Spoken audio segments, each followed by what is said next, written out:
Hey guys, to help run the forums, host the website, and travel, we've introduced a universal service fee for in-depth coverage, including this video. My goal is to be unbiased and transparent. It's a privilege to serve you. This is not an endorsement. Let's get into it. Hey guys, I've been hanging out at Mammoth Mountain for a couple days. We're doing this Trek event where they're showing off their new Powerflies for model year 19. These are the only ones around, and we got to ride them. This is it. And I have reviews going on, and we have some other guides and stuff because Mammoth is one of the first mountains that's open to e-bikes. It's fabulous, but I wanted to get your take, right? You are the mountain bike marketing manager globally. This is Travis Ott. Hey there. He's an expert. Just take us through this. Like, tell me, what are we looking at here? This is the starting point, right? Yep, this is the new model year 19 Powerfly that we're introducing. Different than 18. The biggest difference is that the battery's gone, right? It's disappeared. So the battery's gone in-tube now. We're using the Bosch in-tube 500 watt-hour battery across the line. So we've integrated it as well. And there's some pretty sleek, cool little integration features, some like ease of user function there. That's really nice. We'll get back to that Yeah, in a minute. I'm excited about that, yeah. Yep. One thing to note on all these bikes is we use that 500 watt-hour battery in that Bosch Performance Line CX system across the entire line. So we wanted to start with the good stuff right away and put it across the whole lineup, including the two hardtails here. These are our entry-level points, $3,800. This is the women's model here, the Powerfly 5, and here's the mainline version right here. Okay, and this was also the 5. Okay, so it's like if you're a little bit more petite, you've got like the shorter standover height. That's that's the hardtail right there. That's sweet, man. Yeah, you're gonna find this little dip in the top tube here. It gives you a little more standover, a little more confidence when you're riding. It's also gonna have some women's touch points like saddle and grips on it as well too. Oh, fantastic. Yeah, that makes it a lot easier for me to get on the bike and ride around. No question, to be able to have a smaller. We've had some. Okay, so like we've gone biking, right? And I have an extra bike, and it was like, check it out, a little bit high. So like the ladies step over stuff. It's really nice to have that. And frankly, I think the frame colors on this one being it's not super girly, right? So if you're a guy who's maybe your hip or something, you lower standover height. Also, you guys do the 31.6 millimeter seat post, so you could do a dropper if you wanted, which a lot of your higher end models do have. It's a good point. We've actually been doing that a lot. Dropper posts are becoming like the new normal on mountain bikes. So we've moved to 31.6 seat posts on pretty much as many bikes as we can. Okay, sweet. Well, where we go next? Yeah, so we go from the hardtails over to the full suspension models. These are 130 millimeters of travel, both front and rear. It's a great trail bike. Yeah. Really, it's a comfortable ride, but it's also a very capable ride as well, too. Okay. A lot of the same features here. You got that in-tube battery, that nice integration. You've got things like adjustable geometry on here. If you look at the rear of the bike. Oh, yeah. Yeah, so if you're going to be riding this more on the flats, you might want to have a little bit steeper geometry. Feels a little bit more faster, pedal friendly. Okay, so this little washer thing, if you take it out and flip it, like basically you're extending the rear portion of the bike, like pushing it out. And when you do that, the front kind of gets steeper or slacker. So if you're going downhill, you bring this in. And now you look at it and you think, oh, just that little move like that really gonna affect things. But yes, it does. What it does is the head tube angle will get slacker by about 1/2 degree. Cool. Bottom bracket will drop about 8 millimeters as well. Okay. And if that doesn't sound like a lot, well, when you actually get it out riding, it actually does. You can feel it. It definitely, the bike takes on a little bit different personality. So depending on where you're gonna ride, could help out a ton. That's a big deal. So we're talking about millimeters and stuff here and suspension. I want to call out, these are 100 millimeter suspension over here, right? That's just a suspension fork. It's a hardtail. These are cross-country bikes. And you were saying, what's 3,800 for those ones? Yes, 3,800. Okay, and then we jumped over here. It's 4,800 for the full suspension. $4,800 for the Powerfly 5, and then $5,300 for the Powerfly 7. And now what is that money buying you? It's getting you a little bit better drivetrain, a little bit better suspension as well, better components. Okay, I want to hit some of those while we're on it, because I noticed that this is Shimano Dior, and it's got the one-way clutch, and then I was like, actually over here too, we've got the clutch. Yeah, same derailleur. What does that do? Tell me about that. So that clutch that you're talking about, that's going to, you'll notice here, I can't move that right now. And then I turn the clutch off and I can. So what this is, if you imagine yourself going over a bunch of bumps, this is what your derailleur is going to be doing. You can see what the chain's doing there. Yeah. Turn the clutch on, and it's going to keep the chain nice and taut. Okay. So it's not going to slap around. That means you're going to get less chain slap, less noise. Yeah. But also it could prevent the chain from skipping gears on you. Okay, I am familiar with this, and I think people talk about putting it in the down position if you're doing rear wheel maintenance. Yes, is if you one want of to the- get your rear wheel off.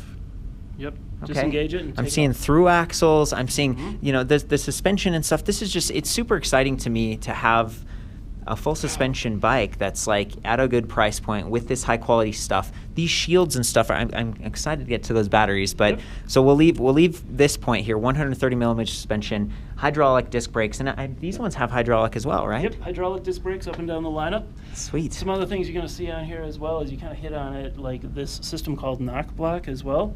So what that is oftentimes if you get in a crash, Yeah. your handlebars will spin like that. Mm. It stops it right there. There's a little limiter in the steer tube up here. Yeah. So it prevents the fork from impacting the down tube. Yeah. And there's this little redundant pad here as well too. Love So it. it's just a nice sort of like frame defense feature. And then back to the brakes for a second. These look like, Those yeah. are big 200 millimeter rotors up there as well. Wow. Big stopping power.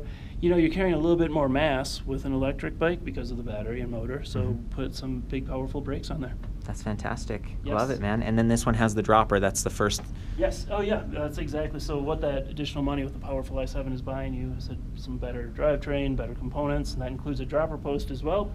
Dropper posts are just fantastic for as you're descending, getting into corners, or even just getting off the bike, being able to drop that saddle, get it out of your way, so Sure. as you're getting off. Yeah, they're the back of the definitely more bike. important. So these are the trail bikes. We did the Mhm. cross country, and then these are the ones that we actually got to ride earlier. And I've got to tell you guys, I mean, so with Trek, it's not just okay. There's high quality components. It's also the big dealer network, which is a big deal. And we kind of got fitted and sagged and stuff today. And yeah, that's because we're the media and you Yeah. want us to have a good time. But when you go to a shop and they help you, it's the same great Oh, experience. they do a better job than we do. It was a quick job, but we know how to. We're good riders Yeah. too. And then getting out there it really felt comfortable. The bikes handled really well, and we stepped up to this model, the Powerfly Long Travel 7. Tell me what this right. means. What are we doing? So here, if we were just looking at the trail bikes, this Yeah. is kind of more of our all-mountain or enduro bike. So it's going to have 160 millimeters of travel up front and 150 in the rear. Mm-hmm. A lot of the same features that you'd find on other bikes like the Trek Remedy or Fuel EX, Yeah. which make like the normal mountain bikes. Things like that adjustable geometry that we talked about before. Active braking pivot, also found on the trail bikes as well too, but it's a concentric pivot here in this rear axle through the hub. Helps keeps your suspension active while you're braking, so it just gives a good feel there. Up front, you get a nice robust fork as well too, with a lot of 35 adjustability. millimeter, so bigger Mhm. stanchions. And the stiction was really low because these have that black anodized coating. And I noticed that, Yep.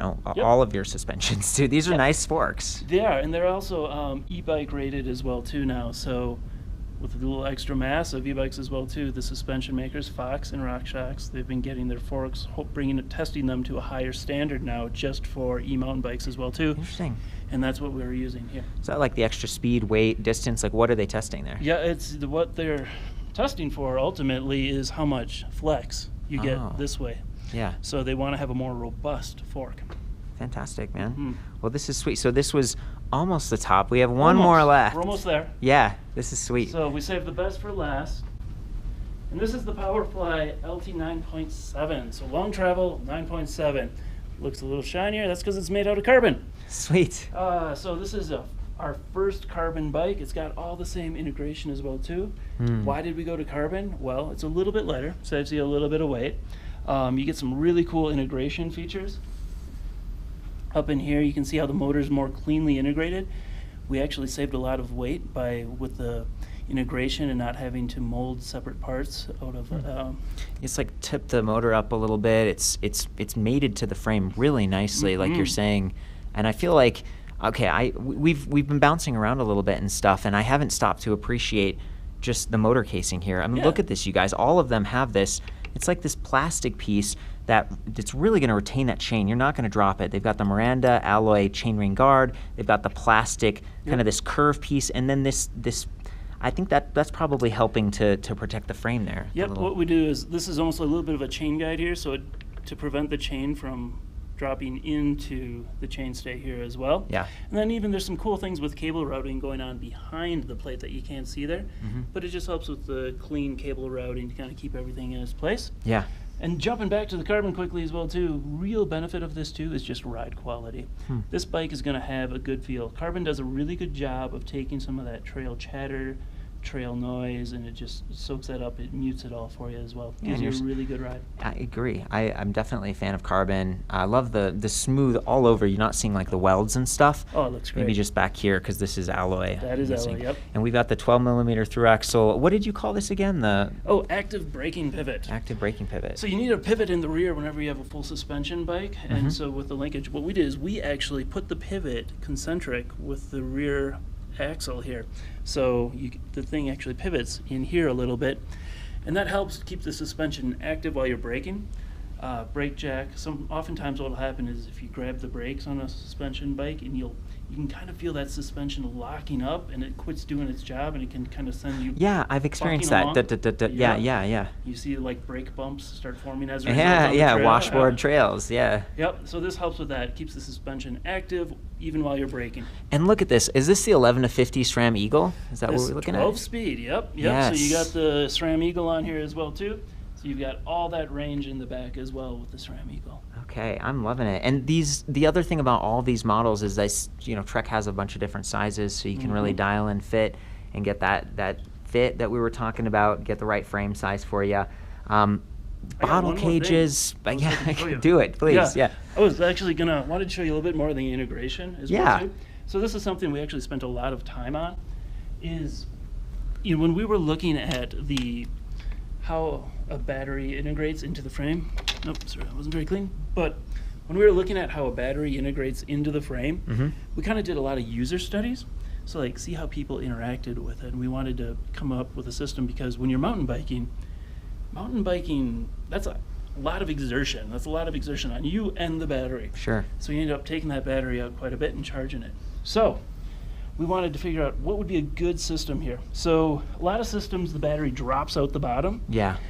Specialized turbo. Yep. Okay. The big problem with that, when you go mountain biking, this tends to get filthy. The underside of your down tube, that's where all the spray is. It's dirty, it's muddy. Yeah. It's just full of whatever you just went riding through. Yeah. So the other thing is when you're taking it out as well, we wanted to keep it easily accessible. So we put it on the side here. So if you lean it up against the garage, you can go easily grab it. Or the ground, right? Like this is the drive side. Right. So if you lay it down with the be careful with these larger rotors, but that's how people do it, This. Yep. Or when you lay it on the ground, this is easily accessible. You don't have to dig under it. There's no awkward groping for your battery. And with the gravity, you're not fighting gravity. Yep. Okay, cool. So then with a twist, just twist of the key, no tools needed. It just pulls right out, and there's this little handle right here. Oh, love it. Yeah. Yep. So easily just pull it out just like that, and you've got the one-piece battery cover as well too. That was actually really important to us because if you can kind of imagine if you're out on the trail, you pull out some hardware, you set it aside, you take off the frame cover, you set that aside, and then you go and get the battery out, and then you're holding this hot battery with your dirty gloves, and you're getting mud and dirt all over everything. Yeah. We wanted to keep it really simple, and then you go to put it all back, and you can't find the hardware that you took out. You got your key and stuff too. You're right. Yeah. Yeah. So we wanted to keep it all just one piece. One piece. So the shield, which is alloy, and then the plastic, like the handle, and then the power tube behind it, so it's all connected. And it sounds like you sell those separately and stuff. We do. So if you wanted to get a second battery and matching frame cover, you can do that as well too. Okay. And then all of the truck retailers will have that available and should be easy. Show me the insides. What's going on here? Yeah, this is just the wiring right in here. You can see the mounts. That's what your battery goes into, attaches in there. Oh, yeah. Look at this. So this is like shifter cables and brake lines. It's all internally routed to be clean. Oh, this is beautiful. But you still have access to it if you're a shop. Yes. It's going to be a little bit. Now, actually, the other thing I wanted to mention, too, is you can take the battery out, take it back to your place, charge it. But if you wanted to charge it in the bike as well, too, on the other side, right over here, you have a port where you can charge right there as well too. Oh, that's awesome. Yeah, this is pretty cool. I like I was messing with this earlier on the demo bike, so it clicks in, it feels really solid. I do want to point out, like, your crank arm's going to cycle by this, so be careful if you're charging on the bike. But Bosch has those nicer charger. It's like a proprietary interface that's a little bit fatter, so it's not going to get, like, cracked as easily. It might just sort of push out. Worth noting, though, that's something I call out when I'm reviewing bikes. And their power pack, 500, it's a higher capacity pack. They've got the faster 4-amp chargers that I think you guys stock, so you're going to fill faster. Yep, we do that too. Okay, and they're all using the Bosch Purion display panel, it looks like. Yeah, and just the drive system is consistent across the line. The full suspension bikes have bottle cage bosses. I was excited about that a minute ago when we started the battery stuff. And then come over here, check this out. This is awesome.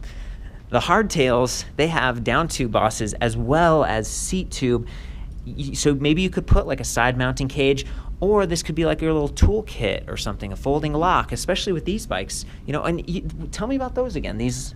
Yeah, you bet. This is for a rim lock. They're actually pretty popular in Europe. We sell a lot of these bikes in Europe as well too. Yeah. And rim locks are a big thing over there, so you can mount a rim lock there. So if you don't want to have a big U-lock with you, you want something there, you can just there.